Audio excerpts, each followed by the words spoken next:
Welcome to our Knowledge Bank series, where we share detailed information about major pollutants in the atmosphere. Today, let's talk about PM10, one of the most common pollutants we encounter daily yet rarely think about.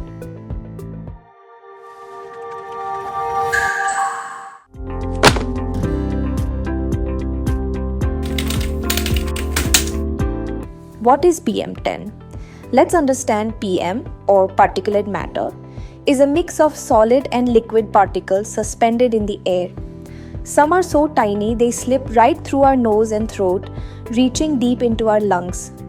PM10 consists of inhalable particles smaller than 10 micrometers. That's about 1/5 the width of a human hair. So where does PM10 come from? While factories and vehicles are major contributors, PM10 also comes from various sources. PM10 can come from many different sources.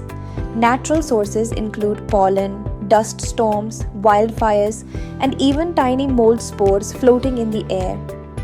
But a huge amount of PM10 comes from human activities like vehicles, exhaust fumes, tire and brake wear, construction sites, dust from grinding and crushing rocks, burning fuels, wood, gasoline, diesel and waste agriculture and landfills, dust, chemicals and organic matter. Even something as simple as driving on an unpaved road can stir up a cloud of tiny particles that hang in the air. PM10 doesn't just settle, it stays in the air for a long time and can travel up to 50 kilometers. Breathing it in can harm humans and have a huge impact on the environment around us. Now, let's understand the health and environmental impacts of PM10.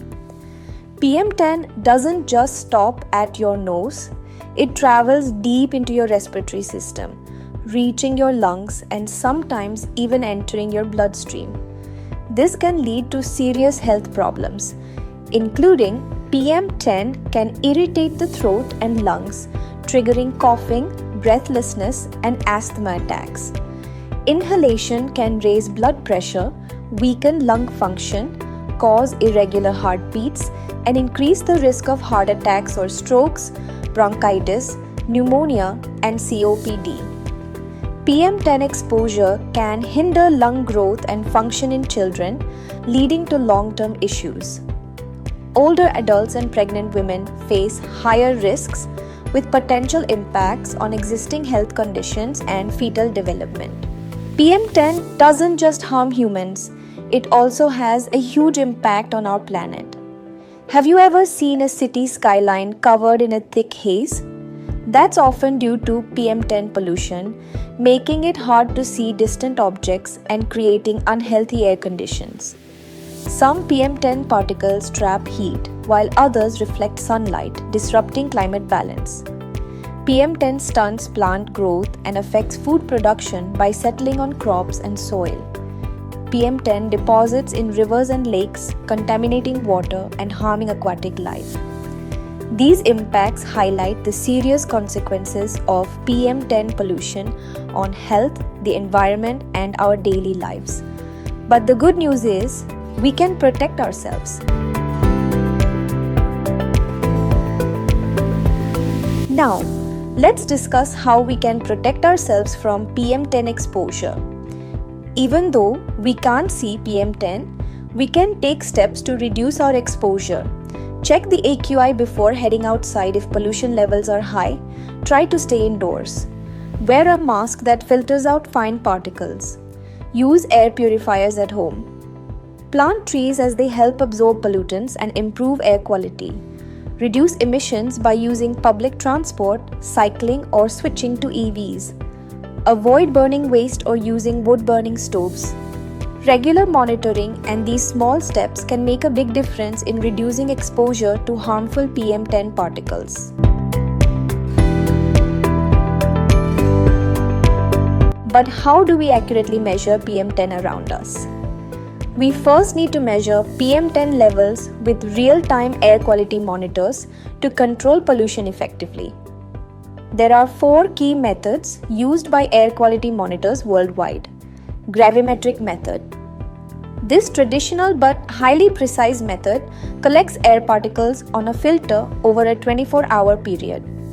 The weight difference before and after gives a reliable measure of PM10 concentration. Beta attenuation monitor (BAM). This method uses beta radiation to detect how much is blocked by collected particles. The more the blockage, the higher the PM10 concentration. Laser scattering.